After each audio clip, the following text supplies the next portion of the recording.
Welcome to the Geek Homeworld. I am your host, Ed, aka Savage Tech Man. We talk sci-fi, TV, movies, superheroes, and all from a geek perspective. You can find us on Blogger, Google+, Twitter, Facebook, YouTube. We're everywhere. Join the Geek Homeworld.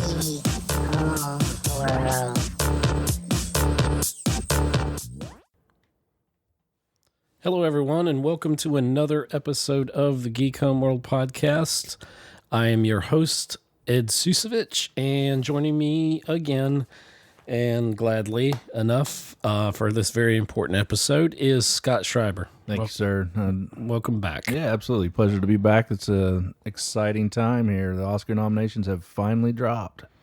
Yeah, today, as we're recording, it's Monday, January 13th, 2020. So welcome to the new year. And with the new year, we've had Golden Globes, and we've got a couple episodes about that. And now the Big Daddy, the Oscars, the 92nd Annual Academy Awards, or Oscars, will be, well, the nominations came out just this morning, so we're recording this. We watched it live online, and Sunday, February 9th, 8 p.m. Eastern, 5 Pacific on ABC.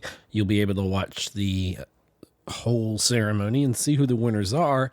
But we're talking specifically about the nominations that just dropped this morning. And a few surprises. Yeah, and we'll get to each category. We'll see some surprises. We'll see some snubs. Honestly, though, well, I said yes, but there weren't a ton of surprises. Maybe more snubs surprises than, say, surprise nominees. No bombs of like wow. No, nothing that really stuck out. Like, there were some things that were shocking that they weren't there. And, category by category, we'll get into that. I think there were some overall snubs. Snubs. There were some films that got no love at all. The Farewell, unfortunately, that's a shame. Yeah, had nothing. I mean, Awkwafina, Zhao Zhuzhen, thought they'd get in for acting, at least a screenplay award. I thought it should have been a contender for Best Picture. Right. So for it to get nothing, Uncut Gems got nothing, Sandler was shut out. We both loved Midsommar. Yes. I don't think it's a surprise that it got nothing, but I'd like There's to someone see the best representing horror from it, but yeah. And then I don't know, other films like Honey Boy got nothing. Dolomite Is My Name was shut out completely. I feel like there might have been some nominations in there somewhere. Yeah, for that. Costume, maybe Eddie Murphy. And then some others like Knives Out, Rocket Man, Beautiful Day in the Neighborhood only got one. So Right. So yeah, I think there's more snubs than surprises here because it was a highly contested year. Especially Rocket Man. It is a shame that it's not gotten more than it's gotten in nominations, and of course we'll break it all down. And but amazingly enough, though, or not so amazingly, we seem to have our fingers on close to the pulse this year of Oscars, as compared to some years before. With our list, our top 10 pretty much lined up. Not exactly, but pretty close. I mean, we had Midsommar in there, but right. And A Beautiful Day in the Neighborhood, Knives. Well, no, we didn't have Knives Out, but it was close. But as far as the actual Oscar nominations, Joker led the way with 11, which was kind of nice to see. Applaud. Applauding. A lot of people were thinking 1917, Irishman, Once Upon a Time might lead the way. They were right there. They all had 10. But it was Joker that led the way with 11. There were 4 other films that had 6 nominations: Jojo Rabbit, Little Women, Marriage Story, and Parasite. Fine showing for a foreign film there with 6 nominations. Parasite should have gotten more, in my opinion. Yeah, I agree. Ford vs. Ferrari, nice showing with 4. That was partially filmed here in Savannah. It was nice to see that, including the Best Picture nomination. Yeah. So that's a good thing for Savannah.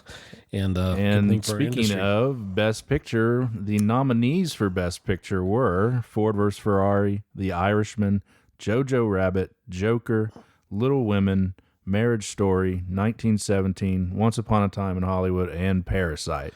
And too bad there wasn't room for a 10th. Yeah, the way the voting goes, we can have up to 10 nominees now, and we, the past few years, we've only had 8 or 9, and again we've got 9 this year. You know, we could have snuck in The Farewell, as I said before, Knives Out. And then there was Two Popes, Uncut Gems, Rocket Man. They were all kind of in consideration there, right? but all left out of that 10th spot. Rocket Man, I wouldn't have had a problem with Rocket Man being in there. That was a fantastic film. Yeah. And so, what do you think will win out of those? I feel like there's a momentum coming from the Golden Globes for Tarantino. Yeah, but of that list, if I had, and I'm just giving a few reasons. 1917 just seems like it's a Best Picture lock in the sense that the type of film that it is seems like something that Hollywood would award. Scorsese, of course, I could see with The Irishman, even though I think The Irishman is a little bit overrated. Sorry, that's not popular. But yeah, we both feel that way. We both felt it was long. Film, but, obviously Scorsese, does a great job with most of his work, and there are some great elements to that film. But we both definitely felt way too long. So if there's anyone on there that we both would like to see not on there, it would be, unfortunately, The Irishman. Yeah. I agree with you. I think Once Upon a Time in Hollywood has gained a lot of momentum. It won the Critics' Choice Award for Best Picture last night. It also won a Golden Globe, and it's picking up a lot of steam heading into the Oscars. So it could be your front runner. But other than that, 1917, definitely a contender. But really, it would be cool to see Parasite win here. That's what I was going to say. My personal favorite, and I love Joker. It's not a diss on Joker. I will not be disappointed if Joker does a sweep or whatever, wins this. But my personal favorite is Parasite. It just... That film just really, it's a shame Midsommar isn't in there because that was a fantastic film. But I don't want to digress. But I would not mind Parasite. With Parasite, if there's ever a year for a foreign language film to win Best Picture, it would be this year. It should. Like Roma was a serious contender last year, and a lot of people thought it was going to win, and it ended up going to Green Book. But this year, maybe but I don't think it will. I'm rooting for it. Yeah. My favorite is Jojo Rabbit, but I can't be mad at Jojo Rabbit if it wins either. But I just think that JoJo's probably going to get shut out completely. It's a nice showing with 6 nominations, but probably won't get any wins. Parasite will probably end up getting we'll definitely be getting international feature, and a strong contender in Best Director there, which the nominees for Best Director are Bong Joon-ho for Parasite, Sam Mendes for 1917, Todd Phillips for Joker, Martin Scorsese for Irishman, and Quentin Tarantino for Once Upon a Time in Hollywood. Wow. Now, the frontrunners here, in my opinion, are Sam Mendes for 1917 and Bong Joon-ho for Parasite. They tied last night at the Critics' Choice Award. Sam Mendes won the Golden Globe. It's like, we're both great. Yeah, everybody gets an award. That's critics, right? It's like, exactly. I can't decide. I think the one surprise here, and it's not necessarily a surprise, was Todd Phillips. The other 4 were pretty much locks heading in, and again, I'm sorry. Go ahead, no. I wonder if Joker's $1 billion success at the box office hurt its credibility some, but I don't think it diminishes it as a film. And I was surprised to see Todd Phillips, but that film was so phenomenal and the performances in it. Exactly. But especially when you have other people like Greta Gerwig for Little Women, or Noah Baumbach, her partner there, for Marriage Story, or Taika Waititi for JoJo. Yeah. To do what he did and balance those tones between comedy and drama so well, I thought he would sneak in there as the 5th one, but it was Phillips that got it. And I also have no problem with Parasite, like I said, sweeping everything, everything that it's nominated for. And so, I think, other than obviously international film, this is where Parasite has the strongest chance of taking one. Bong Joon-ho taking director. The Oscars recently have had a history of giving Best Picture to one and Best Director to another, kind of spreading the love. Right. That used to not be the case. It used to go hand in hand every year. How can you be Best Director and your picture not be, or vice versa? It doesn't make sense. It seems like they kind of go hand in hand.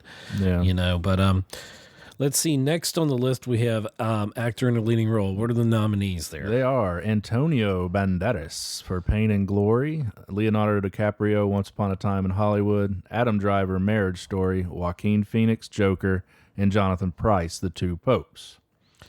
Now, there's an obvious front runner here. Who's your front runner? Well, it's Joaquin Phoenix for Joker. Yes. I mean, he seems to be taking every award leading up to it. I think if there's one guy that might upset him, it's Adam Driver.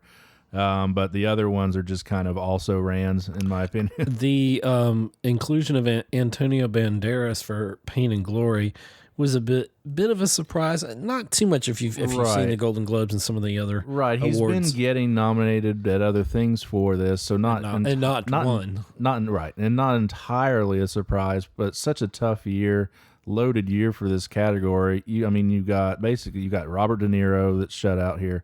Christian Bale, Ford vs. Ferrari, didn't get a nomination. Adam Sandler, Eddie Murphy, the two comic geniuses that turned in great roles this year. They showed up. Also, not nominated here. And for me, I think the biggest snub though is Taron Egerton for Rocket Man. What he did as Elton John, totally agree. Singing all of his songs and just what a great performance there. Rocket Man got very little love here at the Oscars, unfortunately.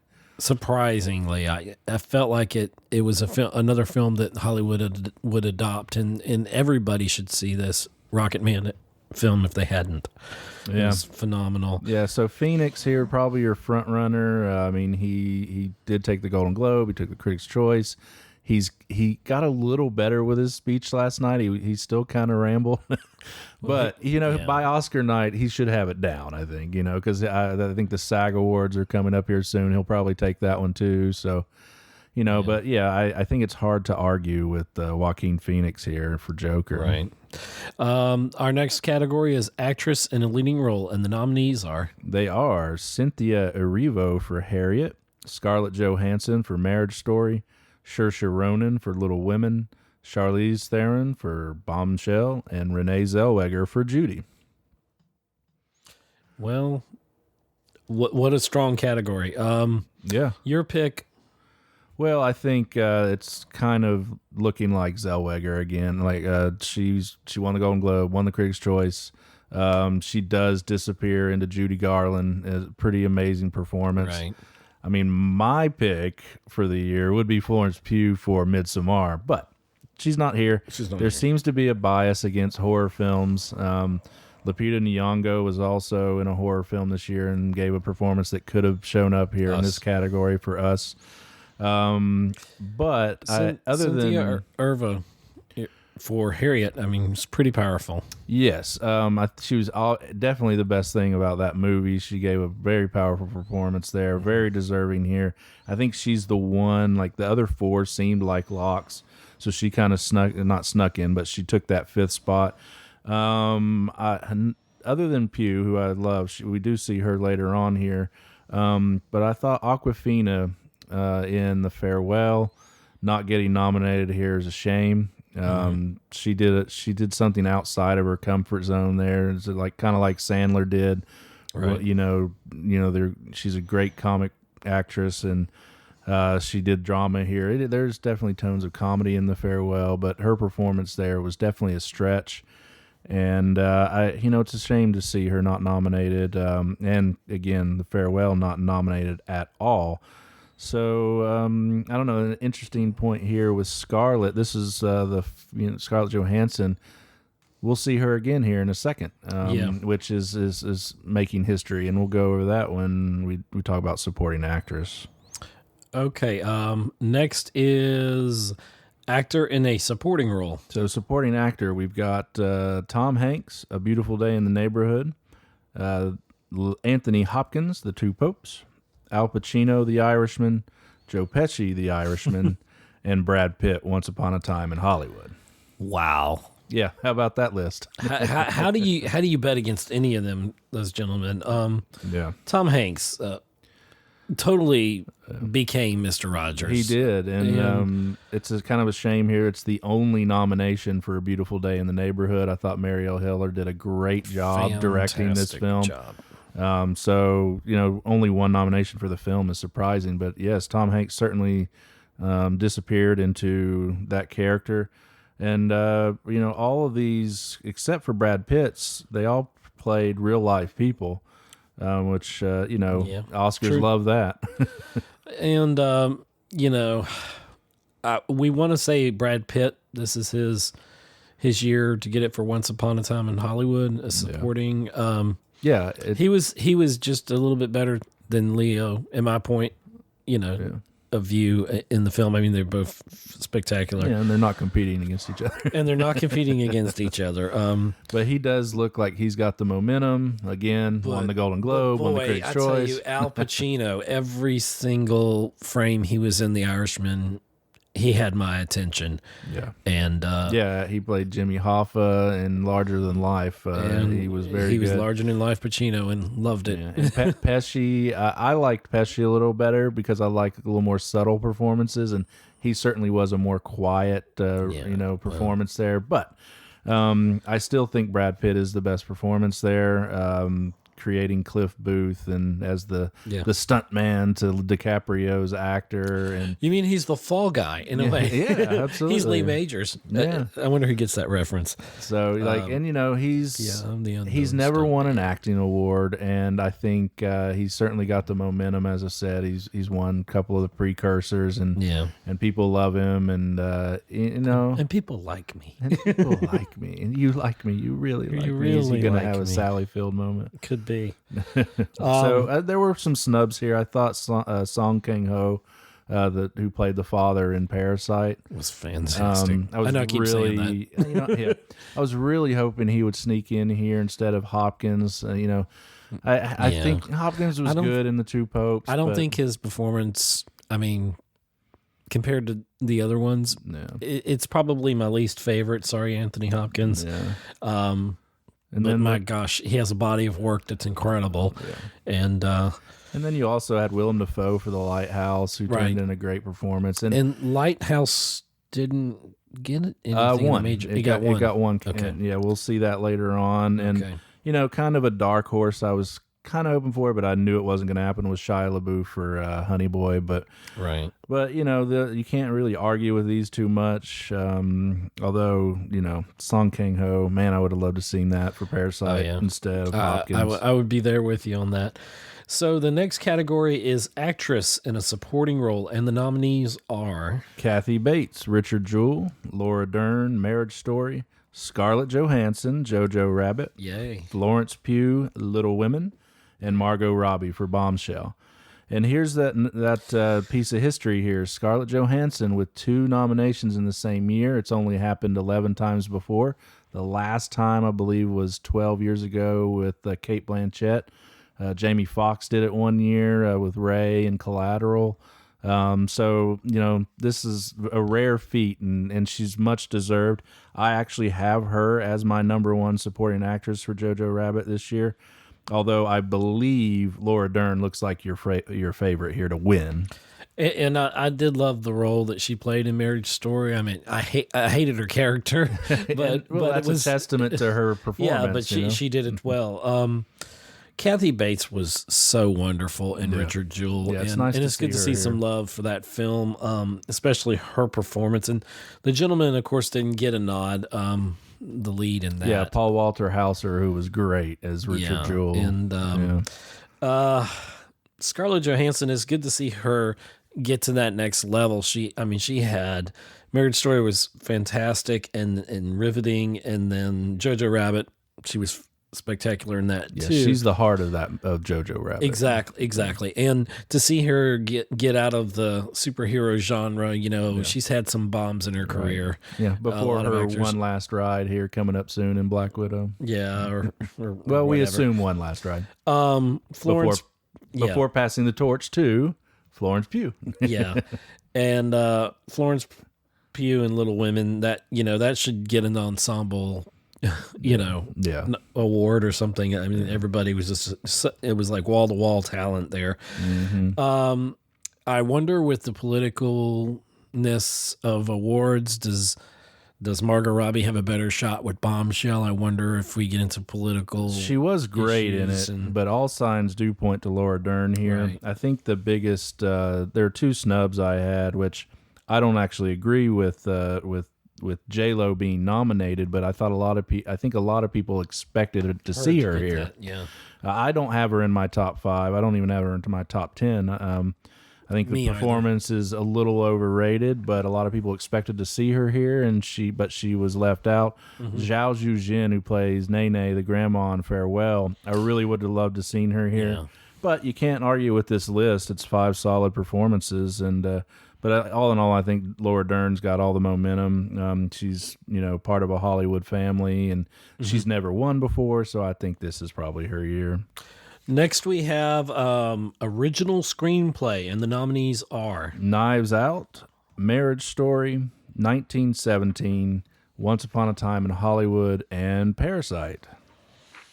Parasite, please. Parasite, please. Yeah, I would vote for that. That's my top original screenplay of the year. Although, again, I think Tarantino's got the momentum. He won the Golden Globe, won the Critics' Choice. You see these patterns evolving in all these categories. Right. He has won for screenplay before, so maybe they go a different direction, and that direction we both hope is Parasite. Yeah. But there's a story to be made for Marriage Story. Such a real film that a lot of people can identify with. Sure. And 1917, wow, phenomenal film. It's yeah, I was. I guess it was so tough. I guess I was a little surprised that the screenplay got nominated because yes, it's especially when you get to the end, it's a poignant story, and but I didn't feel like the script was necessarily the strength here. It's the style and the performances. So maybe a little surprised here with that nomination. I thought The Farewell and Honey Boy were a couple of snubs here for screenplay because the Academy kind of usually likes to throw in a random one in the screenplays just to give some love, and I thought maybe that's where Honey Boy could sneak in. Yeah. Again, I loved The Farewell. I think that should have been there. It's nice to see Knives Out represented. This is its only nomination, so I like that nomination here. But yeah, I think. Go Parasite. I want Parasite to win here. And just for clarification, difference between original and adapted screenplay. Right. There's original is basically not based on a previous work that's already written. Going back to your point about Baumbach, it would kind of be cool to see Baumbach win here, and then an adapted screenplay to see his partner Greta Gerwig win. So let's go over those nominations. Yeah, adapted screenplay nominees are The Irishman, Jojo Rabbit, Joker, Little Women, and The Two Popes. So yeah, again, as I just said, it'd be kind of cool to see Baumbach and Gerwig both win and take home Oscars for their writing. And at this point, I do think Gerwig is the front runner for adapted screenplay for Little Women. Now, riddle me this, Batman. What is Joker adapted from? Well, we have to be prepared. I don't know. Is it based on The Killing Joke? But I think there's so much previous material. A little bit, maybe, ambiguously. There's some comic tie-ins, obviously, and some things they left out. So it's a little, hard. I like seeing that screenplay here. I hate to dump on Irishman, but when you adapt a novel to 3.5 hour long movie, it's just like, no, as great as Steven's Alien is, it's just, I don't know. I just wouldn't put it here. I think a movie like Judy or Rocket Man, both adapted from works, could have replaced it here. Two Popes I thought was kind of drawn out. I kind of got bored at the beginning. And again, I love Jojo Rabbit, my number one. Right. So my vote would go with Jojo Rabbit. Close second for me is Little Women. What Gerwig did with this adaptation, it's kind of like A Star is Born last year, where you have a movie that's been done so many times, but yet it still felt fresh and I went and in modern. Thinking that, I've seen this before. What new are you going to add? But it just felt like a fresh take on it, and credit to Greta and everyone else there for Little Women. Yeah. So next we have animated feature film. Yeah, and in this one, we had actually, this is kind of surprising lineup. We have How to Train Your Dragon, The Hidden World, I Lost My Body, Klaus, Missing Link, and Toy Story 4. So, the reason why I say this is kind of surprising is you have the omission of the biggest box office animated movie ever, Frozen 2. For it to be left out here is shocking to me. The one that I think is a surprise is Klaus or Klaus, however you pronounce it. I think it's on Netflix. As is I Lost My Body, but a lot of people were predicting I Lost My Body was going to get a nomination. Right. Where's The Lion King? I'm with the box office. I kind of thought, but it's not your traditional animated feature, and I think that's why. Is it animated? Is it live? We kind of had that conversation. No, I agree. Yeah, on the Golden Globe nominations where it was up for it, and we were kind of like, wait a minute, why? Why? But it is, technically it is animated. It, it's all CGI. But I like that these are the traditional animated features where, it's drawn. Missing Link was spectacular. I love Missing Link. That's my number one of the year, absolutely. But I know you're a big fan of How to Train Your Dragon, The Hidden World. Yeah, that was a great ending to that trilogy. It was nice to see. They definitely wrapped it up. Maybe Frozen 2 doesn't get on there because they didn't want all these sequels, because you've got Toy Story 4 and you've got How to Train Your Dragon 3 and but I would have also liked to see Abominable. I thought that was a very wonderfully done movie. Abominable. So in the past, the Academy has shown love to How to Train Your Dragon. The previous ones have won before. This is kind of a toss-up. The Golden Globes went to Missing Link. The Critics' Choice Award went to Toy Story 4. So it'll be interesting to see what happens on Oscar night. It might be breaks the tie in a way. What's the coin flip there? So, or do they vote for the foreign film and I Lost My Body? So it'll be interesting. Our next category was formerly called Foreign Language Film and is now renamed this year to be International Feature Film, which sounds more politically correct, I suppose. So the nominees for International Feature Film are Corpus Christi, which is from Poland, Honeyland, North Macedonia, Les Miserables, France, Pain and Glory, Spain, and Parasite, South Korea. Parasite, please. Yeah, this is like if you're going to bet the house on anything that night, bet it on Parasite to win International Feature Film. I think that's a foregone conclusion. Won the Golden Globe, won the Critics' Choice, and I think Corpus Krispy, Krispy Kreme. Krispy Kreme. No, Corpus Christi is kind of the one surprise here. I thought Portrait of a Lady on Fire, which has been nominated for everything heading into this, was going to get that other spot here. And I guess they didn't consider the Farewell International. It is a U.S.-made film, even though it was mostly a foreign language. Maybe that's why they changed the name. I wonder if it got the kind of release it got here in our town that literally was out maybe a week. And then that was the week I missed it, and it was gone. And I'm like, well, I'm going to see Farewell this week. Oh, I guess I'm not. Because all we have are AMCs, and it was gone from AMC there. And so interesting enough here too, this rarely happens in the international category. Honeyland is a documentary, so for a documentary to be up for international feature is kind of a rare feat. And you don't really see documentaries get multiple nominations either. Sometimes for song or editing even. That can mean something, this year. I don't know. Yeah, that's why I think it might be the favorite for our next category. Our next category is documentary feature. Yes. And the nominees are American Factory, The Cave, The Edge of Democracy, For Sama, and Honeyland. As I said, that was just nominated for international feature. So maybe the fact that it's up for 2 awards gives it a bump here and is the favorite. But American Factory won last night at the Critics' Choice Award.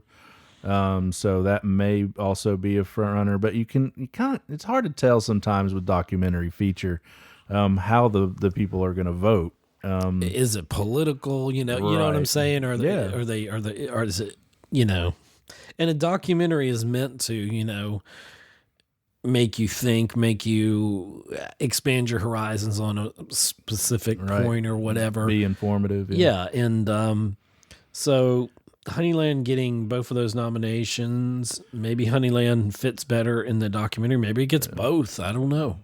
Well, it ain't beating Parasite for him. Oh, yeah, no, it should not. It should not be. Nothing should beat Paradise. Parasite. Excuse Paradise. me. Yeah, or Paradise. So the one shocker here, I cannot believe it's not here, is Apollo 11. Which was very good. Yeah. And not a lot of people saw it either, and they should have. There were even speculation that it could get an editing award, because to go through all that lost footage and to be able to put together such a wonderful film. I also thought Maiden should have been nominated here. It's my number one documentary of the year about the all-women's yachting team. Oh, yeah, we talked about that. Yeah, so to see those two not here is kind of a surprise. I've not had the pleasure of seeing The Edge of Democracy or For Sama, but I can't really attest to why those got it over those two. But you really did, like, Apollo 11 looked like a lock to be nominated, so kind of shocking there. Right. We're not going to talk about the shorts this year because we want to devote time more to the other major categories. Sure, and it's like it's kind of hard to talk about it when we haven't had access to them. We've not seen any of them. Yeah, we've not had the access, so it's not fair to talk about them. But that moves us to our next category, original score, and the nominees are Joker, Little Women, Marriage Story, 1917, and Star Wars: The Rise of Skywalker. The first time we see Star Wars here. First time. Original score. I feel like you would go with Joker. Yes, and it is definitely looking like the front runner. It's won a couple of the precursors, and I really do think, other than Joaquin's performance, the next biggest strength of the film is the score. The music is so haunting and puts you in that, the feel of that world. Right. I would vote for it easily. Yeah, I mean, the next strongest contender for me would be 1917. I agree. Yeah, absolutely. But I would love to see Joker win original score. Yeah, there were a couple that I thought, like, again, I love the score for Midsommar. It'd been nice to maybe it get a little love there, or even Motherless Brooklyn. Just kind of a random one there. The score for that was beautiful, and I get the love for John Williams, and I was going to say, hey, Geek Homeworld, there's a Star Wars film there, and you're not recommending it for original score. It's John Williams, one of our greatest contemporary composers. Yeah. But it confuses me a little bit, because isn't it just a variation of what he's done 8 times before? He has created some stuff. A lot of. He should get credit for a lot of that he's done, and he does get credit. But it's a variation, and then there's some original pieces in there. One of his most famous original pieces was from episode 1, Duel of the Fates, which really is that dun dun dun dun. And so yes, he can. Star Wars without an original score, without John Williams, is just it's kind of like Solo when it started off, or Rogue One, where there was no opening crawl with that Star Wars theme, and we're like, I felt so empty. I felt like something was missing, and Williams even had a cameo in Rise of Skywalker. He did. He was the bartender there, and anyway, so that's a near $1 billion failure. Yeah, I hate what a when they said disappointment. 900 and something million at the box office, 400 and something domestic and otherwise, and they're trying to call it a failure. Crazy. There are filmmakers that would be happy with 900 million box office. Be happy with 90 million. Yeah, or 9 for some.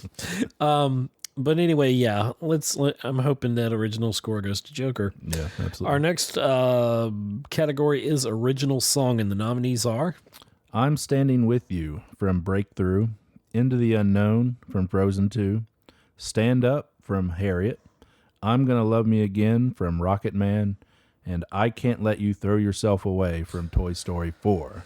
I think there's enough of a chance that Stand Up from Harriet gets it. It's not my pick, though. Right. And there is some love from Frozen 2 for Into the Unknown, but that's not my pick. my pick would be I'm Gonna Love You Again from Rocket Man. Yeah, and I agree that it's probably going to win here. I can't fault that. It's, again, won the Golden Globe, won the Critics' Choice. Right. So it's, it tied for the Critics. Another tie. They had several ties last night, which was interesting. Ties belong on your neck. But considering this is the only nomination for Rocket Man, I think everybody votes for it. I think they give another Oscar to Elton John. He won for maybe Can You Feel the Love Tonight for Lion King. I'm sure he did. I think was the one, because he could have been nominated for multiple songs. To my experience, there's only one Lion King, the original. Yeah. So here, I think the surprise is the song from Breakthrough, I'm Standing With You. But when you see who wrote it, then it's maybe not so much a surprise because it's Diane Warren. And the Academy loves Diane Warren. Fabulous. She writes if you like the adult contemporary kind of cheesy pop love songs that'll just pull your heart out, she's fantastic at that. She's a brilliant songwriter. So that knocked out Speechless from Aladdin, which I thought should have been here. That was a high point. That would be a very I don't want to say Me Too. I don't know what the proper. Well, it was female empowerment song. Right. It was basically that film should have been called Jasmine, by the way. Yeah. But yes, they kind of took this error, which a lot of people said about Aladdin, where Jasmine didn't have a song. Right. And so they took that criticism and said, okay, we're gonna give her this empowerment song, and it is probably the best moment of the film. So I was kind of surprised it wasn't here. Also, they did not nominate Queen Bee, Beyonce, for Lion King. Spirit was overrated. Well, yeah, worst part of Lion King. Yeah, for me. Well, her vocal performance for sure. Well, her vocals, yeah. Don't get me wrong, she's a fantastic singer. But her voice acting, you could even tell it was bad acting just from the animation vocal or whatever that's called didn't help. But anyway, so you can tell here with the Oscars, they're not like the Golden Globes, where the Golden Globes want to get as many celebrities in the room as possible. So, okay, Ricky Gervais. Yeah. So it's it's kind of nice to see this because the movie Breakthrough was, I'm not sure if you're familiar with it, but it was a Christian film with the where the kid falls through the ice, right? And Chrissy Metz from This Is Us. So to throw that a bone was kind of nice. And then I did I Can't Let You Throw Yourself Away from Toy Story 4. It's the whole about Forky, constantly wanting to throw himself in the trash. I love Forky. So. Yeah. I mean, and that's the brilliant songwriter Randy Newman. Yeah, which I feel terrible because I thought Randy Newman had passed. Nope, not yet. But he's just got that niche and he's really good at it. So next category is sound editing. Sound editing, the first of two sound categories. And the nominees are Ford vs. Ferrari, Joker, 1917, Once Upon a Time in Hollywood, and Star Wars Rise of Skywalker. I would... The first three on that list could all win for me. Yeah. I feel like 1917 might be the one. It's going to 1917. Yeah. I think. The sound design of that film is pretty brilliant. I think we could have seen Rocket Man here. Should have. We could have seen Avengers Endgame here. We could have seen The Lighthouse here, which I think its sound design is very underrated. It's when I walked out of that theater, I thought, wow, that cinematography. Wow, that sound design. So for Lighthouse, I don't know. I didn't expect it to see it here, but it would have been kind of nice. But yeah, I agree. I think 1917 is your front runner here for sound editing. I wouldn't be surprised to see maybe Star Wars or Ford vs. Ferrari steal it though. Sound mixing, my favorite category, or one of them. The nominees are I'm sorry. Oh my goodness! I took your point. I can't believe that. You're going to read. So it's nominees. very similar, except Ad Astra replaces Once Upon a Time in Hollywood here. Ad Astra, Ford vs. Ferrari, Joker, 1917, and Once Upon a Time in Hollywood. How does it replace Once Upon a Time in Hollywood? I'm saying with sound editing and sound mixing. Okay. There's basically four nominees in each category are the same, is what I'm saying. And Ad Astra is the only difference between editing and mixing. Okay. It replaced Star Wars. I'm sorry, not Once Upon a Time. So it replaced Star Wars. That's where you lost me. Yep. Sorry, I confused you there. But this is Ad Astra's lone nod. It's nice to see it get at least one. I really like the film. But again, here I think 1917 is going to take both sound awards. Who knows? Maybe they'll, the body will, the voting body will spread it out. You could have seen Avengers here again. You could have seen Star Wars, Rocket Man, Lighthouse. So I don't know. You can't really fault these though. But yeah, 1917, kind of hard to argue against that.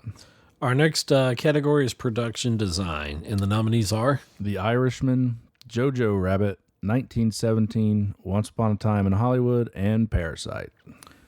Production design. Yeah, the look of the film. Yeah. I want to say 1917, but I'm thinking highly of Once Upon a Time in Hollywood. Yeah. And I'm even thinking, I'm thinking of The Irishman too. And it's a tough category. I'm almost thinking of Jojo Rabbit. When you think about it, so it's kind of hard. I'm almost thinking of Parasite. Yeah. So, there's a case obviously for all of them. Yeah. I was blown away though by the look of 1917 and just thinking about what they had to do to create that world. They had to go and build, dig all those trenches and create this wasteland and no man's land. Pretty impressive. Locations had to find the area first and said, hey, can we destroy this countryside? Can we build it up, destroy it? Yeah. So I think it's definitely a front runner. But Once Upon a Time in Hollywood too, they really captured that 1969 Hollywood. The look of it is pretty amazing. Behind the scenes too. Yeah. Yeah. And it actually it won the Critics' Choice Award. That doesn't necessarily mean it'll win the Oscar, but it did win the Critics' Choice Award last night. As far as snubs go, I think Little Women was kind of maybe expected to be here, or Downton Abbey. Downton Abbey gotten 0 nominations, and if it was going to get nominations, this was one of the categories we thought it might sneak up in. Even makeup and hairstyling. Right, or costume later design, on, yeah.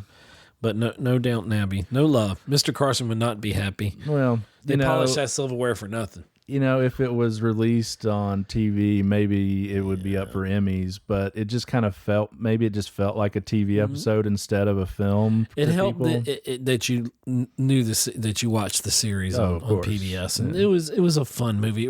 I enjoyed it. Our next category is cinematography, and let's please not leave this out of the telecast this year. Oh yeah, we do not need no drama. Yeah. With that. And the nominees for cinematography are 1917, 1917, and 1917. 5 times. Five times. It is the front runner. 1917, The Irishman, Joker, The Lighthouse, and Once Upon a Time in Hollywood. But yeah, as you said, I think this, if there's another one you're going to bet the house on, it's 1917 because of just the style of this film. When you're making a war epic, a 2-hour-long war epic, and making it look like one continuous take. And the difference between that and The Irishman is that it was about the 3 hours, and it wasn't necessarily a war epic. Right, nothing to take away from Rodrigo Prieto and his achievement there, but 1917 should is be the a front runner.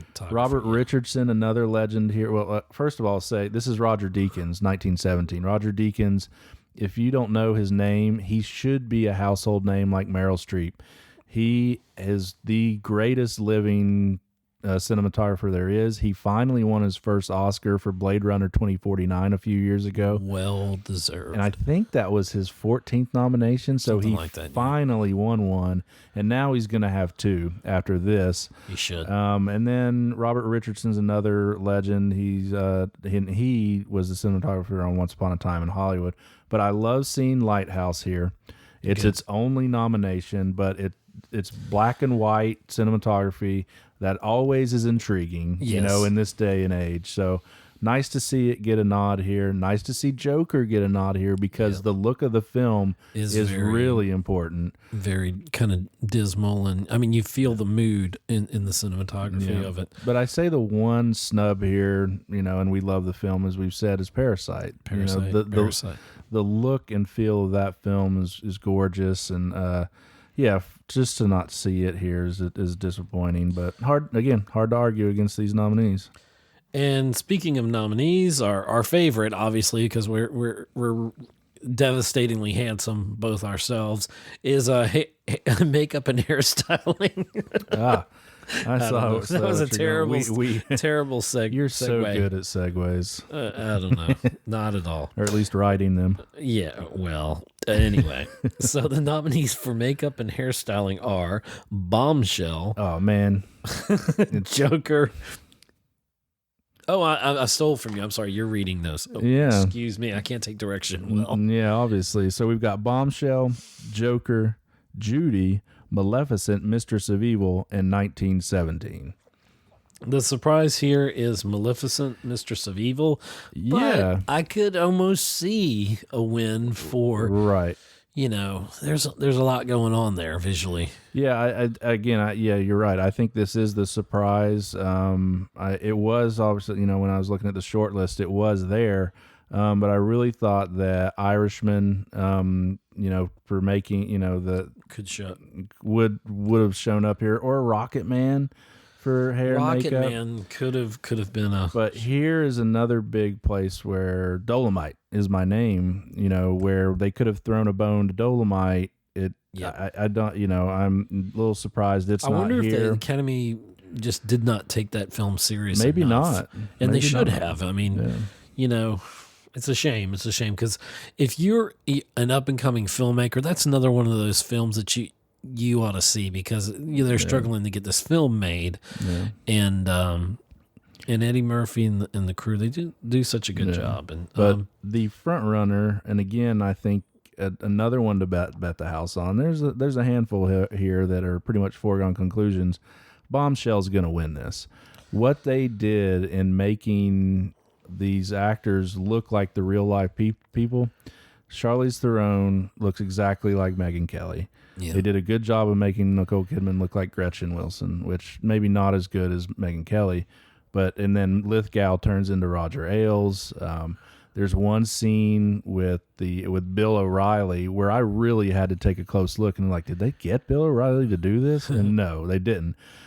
So incredible work here. It's the same guy who did the work on Darkest Hour, where making Gary Oldman look like Churchill. This is another Me Too moment speech, possibly. Well, I don't know about that. Not Me Too as such. Hopefully not when you're getting an award for hair and makeup. Yeah, I really want the people to go up there and talk about the movie and not talk about politics. I care more about that than the politics, and let's keep the politics out of it if we can. But I'm surprised. I would not be surprised if Judy. Yeah, they did a great job making Zellweger look like Judy, but that's just one person. I mean, it's one person in this film that they made look like when in Bombshell, it's like 10 to 15 real life people that they transformed. So I really do think that's your front runner. It won the Critics' Choice last night. So, all right. So write that one in pen. Okay. Our next category is costume design, and the nominees are The Irishman, Jojo Rabbit, Joker, Little Women, and Once Upon a Time in Hollywood. Now, I think here it's considering that Dolomite is my name, is a snub here. It won the Critics' Choice Award last night for this. Yeah. So for it not being here, there's no real front runner established, right? Although I would think that it's probably going to go to Little Women or Once Upon a Time in Hollywood. That's my feeling. I was going to say the last two on there, Little Women and Once Upon a Time in Hollywood. I could see costume design going to either of them. If you're kind of old school Hollywood, I think you go with the Little Women. If you're looking at the time and period, they totally captured that in Once Upon a Time in Hollywood. I mean, totally. They do. And like when I think about when I hear the words Once Upon a Time in Hollywood, I immediately think of the two characters, obviously, but that look where Brad Pitt's with the Hawaiian shirt, you know, and so it's just like it's going to be kind of an iconic look to a film, and just like its production design, the costume design was pretty stellar there. A couple more snubs other than Dolomite. I thought maybe Downton Abbey would get in here. And the costumes for Aladdin were outstanding. So they weren't CGI? No, they weren't. Okay, I mean, maybe the blue face. I don't know. Yeah. But yeah, so to not see those here, but I like seeing Jojo Rabbit here for anything, honestly. But yeah, I believe. The next category there's a nominee in there that kind of goes against what this category I think is because of its lack of edit. But our next category is film editing, and the nominees are Ford vs. Ferrari, The Irishman, Jojo Rabbit, Joker, and Parasite. And the one I'm speaking of is The Irishman. Of all awards, of all categories for The Irishman to be in, and the one complaint that everyone had that saw the film, they loved it, blah, blah, blah. It was great performances, et cetera, but it was too long. Yeah. So editing, to get film editing, if it goes to The Irishman, I think is probably the biggest mistake of these Oscars. Yeah, and nothing to take away again from Thelma Schoonmaker, who is Scorsese's personal editor. She has edited nearly every single one of his films, if not all of his films. But yeah, I agree. When you have a 3.5 hour long movie, it is painstaking, I'm sure, to edit it, but there's a good 30 minutes they could have dropped in the middle of that, and it would not have affected whatsoever. Yeah. And exactly. So I hope The Irishman does not win it for that. If it does, it's wrong. And I think there's some snubs here. Knives Out is kind of one that could have been here because the pacing was so good and it moved along fantastically. How about Once Upon a Time in Hollywood? Why not? I'm on the Parasite train again. Maybe for this one, I think the editing. I think you see this family, and we talked about it on previous episodes of the podcast here. But you see where that family is literally beneath.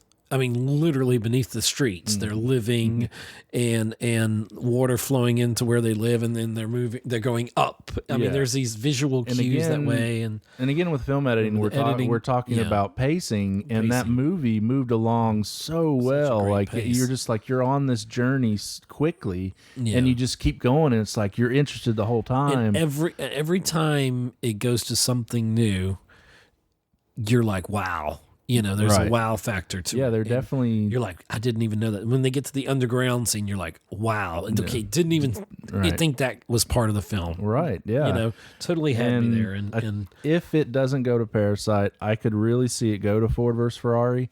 How they put together the racing sequences was ingenious because they filmed...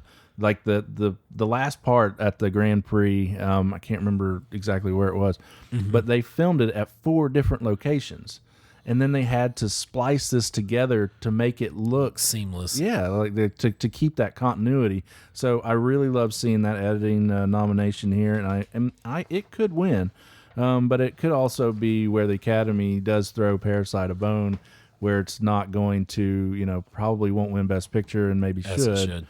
But, and we will talk about another quote-unquote snub necessarily. I don't know if it is or not because at the Critics' Choice Awards, 1917 won for editing. But, the kind of the flip side of the Irishman argument, 1917 only has probably 10 or so edit points. I personally saw about 4 possible edits, and there could be more. Yeah, there definitely were more, but maybe that is why people liked it, because you can't tell. You can't tell. It feels like that single take. But yeah, I can understand it, and that's a brilliant juxtaposed to the other film we were talking about there. How it not being in editing, I can understand that totally. No. Yeah, but that leads us to our last category for the Oscars this year: visual effects, and the nominees are Avengers: Endgame, The Irishman, The Lion King, 1917, and Star Wars: Rise of Skywalker. It's a tough one. It's a tough one because Endgame, wow. Yeah. Star Wars, wow. But Star Wars is always like that. My God, for visual effects, It's all pretty much visual effects. I mean, JJ was more with this. Well, he didn't have the whole trilogy, but he was more practical, getting back to some of the practical effects, Yeah. So, I think, though, here the front runner is probably Avengers Endgame. Yeah. Considering it's mostly a green screen movie. The Lion King is, say what you will about it, it was groundbreaking in what they did. Yes, it just didn't quite work on animals. It's just that the animals talking didn't feel right. There wasn't enough expression in their faces, and then the Irishman with the aging down the face, de-aging. That I could see a case for that, and. There were a few parts that bothered some people, but that didn't bother me. The length of the film bothered me more. The story was good, And even for 1917, there's definitely some shots. I know the plane crashing had to be visual effects. I don't know how they would have pulled that off with practical effects. I can kind of see a green screen in the back. I could see that all kind of green screened. So I could see them doing it. So impressive there. I think there are 2 big snubs here, and yes, I'm a little biased on the first one, and that's Gemini Man. I think what they did with the complete, separate digital character is just insane, and the work that went into that. I think it was very believable. I mean, we just are. You literally got to sit with Ang Lee and see a version. Well, you saw a version of it. Yeah, I watched some dailies. I was able to see some dailies, which was cool. But so I think that I'm bummed that it didn't get nominated, because I know what went into that. I also think Alita: Battle Angel is a snub here. I agree. Alita is fantastic. So again, it's a tough category, but incredible. I don't know. I think if you're gonna pick one, if you're talking about moving the medium forward of visual effects, what Ang Lee did with Gemini Man deserves recognition. Yeah, so definitely bummed there, but I think out of those nominees, I think Endgame might be your front runner there. Okay. Well, this concludes the episode. Any final thoughts before we run away? I mean, it's, obviously disappointed to not see some movies get more love. Obviously, The Farewell and Rocket Man, Dolomite getting shut out is not that great. No, it doesn't look good. Joker leads with 11 nominations. But so, it is, it's, I think we both love that, because Joker, it was so well done. Not our number 1 movie of the year, but to see it lead the way with 11 nominations was great, and then to see 1917, Once Upon a Time get a lot of love with 10 nominations, and then our favorites with JoJo and Parasite getting 6 nominations. Gotta love it. So all in all, kind of standard what we kind of thought we would see. I was scared that Parasite would only get like foreign language or something like that, and just. 1 nomination or 2 here. Yeah. I'm glad that it got the 6 nominations it got. Right. I think if there's a disappointment with Parasite is that it got no acting nominations, because that cast was fantastic. They were fantastic. Alrighty, well, this concludes the episode. Let us know what you think, what your picks are. We're going to find out, not Pixar, what your picks are. You'll find out Sunday, February 9th, 2020 at 8 p.m. Eastern, 5 p.m. Pacific time on ABC. But the don't Oscars. don't expect a host. Don't expect a host to tell you what's going on. Though It's hostless again, and I think we need to get back to a host. And let's just stop with all this foolishness just call up Billy Crystal, please. Yes. Or Ricky Gervais. I'm sorry. Let's call it Ricky. Why not? All righty, y'all. Well, let us know what you think at Geek Homeworld. You can listen to this on anywhere podcasts are, including Anchor. We're on Google Podcasts, geekhomeworld.libsyn.com, the main site. We have a Facebook page.